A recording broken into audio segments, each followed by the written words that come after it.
Los marineros habían partido llenos de euforia y de esperanza del puerto de Buenos Aires, buscando el Pacífico.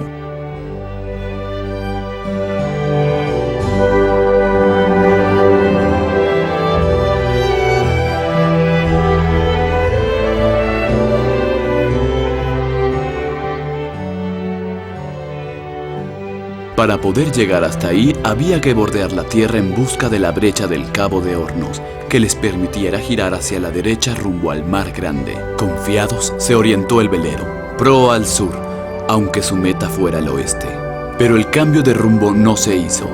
Tal vez se navegaba con velas demasiado desplegadas. Tal vez fue de noche cuando se pasó frente a la brecha. O quizás sucedió durante una tormenta. No lo sé. Lo cierto fue que se continuó al sur, hacia los fríos rumbos polares. El error se fue haciendo duda a medida que subía a la conciencia. Una vez plenamente instalado en la conciencia, la duda se convirtió en angustia.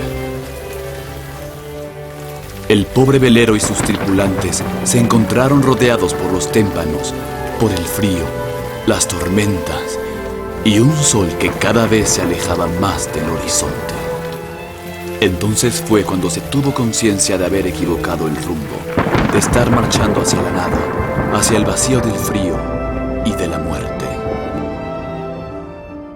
Se consultó a la brújula, pero ésta había enloquecido, porque en el polo las brújulas enloquecen y comienzan una danza que atemoriza a los marineros. Ya no tenía sentido seguir. ¿Para qué?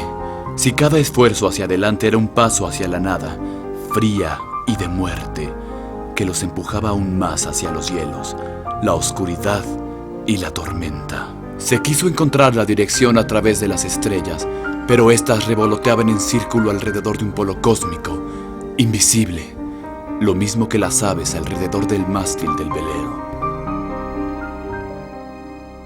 En el polo, las estrellas no nacen ni mueren, simplemente giran equidistantes del horizonte.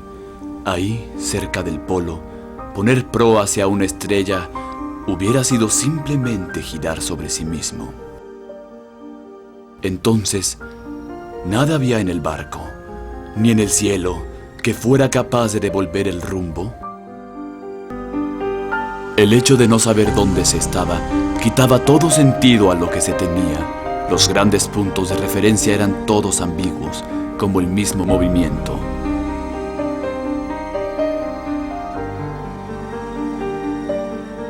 Fue entonces cuando los marineros recibieron el mensaje. 3 cortas, una larga, silencio. 3 cortas, una larga, silencio. El brillo intermitente despertó la curiosidad de esos hombres hambrientos de señales. No podía ser una estrella, porque ese brillo estaba ahí, sobre la misma línea horizontal que ellos. Participaba del movimiento de las mismas olas, rodeado por los mismos témpanos y el mismo desamparo del frío y las tormentas. Tenía que ser un signo de presencia humana. Era un faro que continuaba fiel al ritmo de su intermitencia. 3 cortas, una larga, silencio. Y esos marineros, aturdidos por el ruido y la tormenta, hubieran preferido que en lugar de ese silencio, el faro les enviara una palabra que los ayudara a identificarse a sí mismos y los ubicara donde se encontraban. Pero el faro, en su soledad, tenía solo un medio para comunicarse y manifestar su identidad: la fidelidad al ritmo de su intermitencia.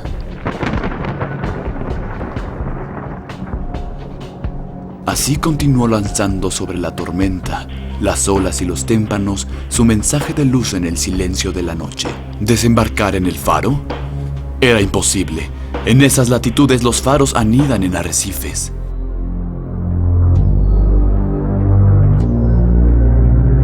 La palabra esperada estaba oculta en el silencio del velero mismo, ya que en él se encontraba un libro de faros. Fue gracias a la fidelidad precisa y silenciosa, a sus intermitencias, por lo que los marineros, mineros del silencio de ese libro, ubicaron la identidad del faro y con ello un punto de referencia para su propia posición. Entonces, cada cosa antes incoherente aportó su pequeño mensaje provisorio.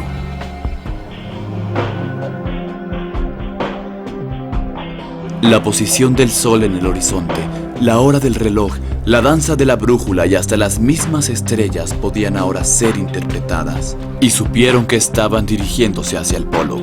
Entonces se viró en redondo, y con ello los marineros supieron que comenzaba la oportunidad de salvarse. Porque ese giro aparentemente no los había cambiado nada en la geografía concreta de su navegación. Seguían rodeados por los témpanos, el frío, las olas y los vientos. Su conversión no les había cambiado de geografía, simplemente los había colocado hacia una nueva dirección.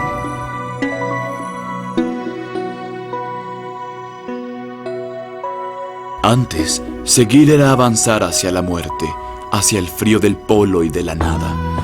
Ahora, navegar era avanzar hacia la luz, hacia la vida. Navegar era regresar hacia su pueblo, dejando atrás la geografía de las sombras, aunque ahora el esfuerzo para avanzar seguía siendo quizás mayor que el anterior, porque había que hacer frente a todo eso que los había conducido hasta ahí, con la diferencia que ahora los esfuerzos tenían sentido, porque les conducirían a la vida.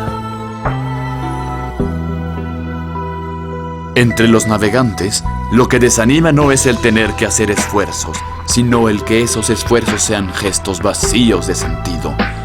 Poco a poco fue quedando atrás toda esa geografía polar. Poco a poco las estrellas fueron inclinando sus órbitas buscando el horizonte, y la brújula fue estabilizándose. Se volvió a entrar en el mundo de las exigencias normales de la navegación a vela.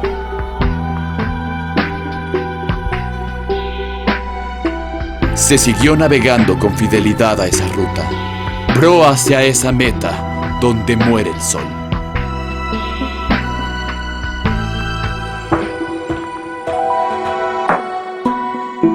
Ahí quedó el faro, exigido por la fidelidad al ritmo de sus intermitencias, a su geografía polar y a su silencio. Porque el misterio personal del faro exige fidelidad a su arrecife y un profundo respeto por la ruta personal de cada navegante.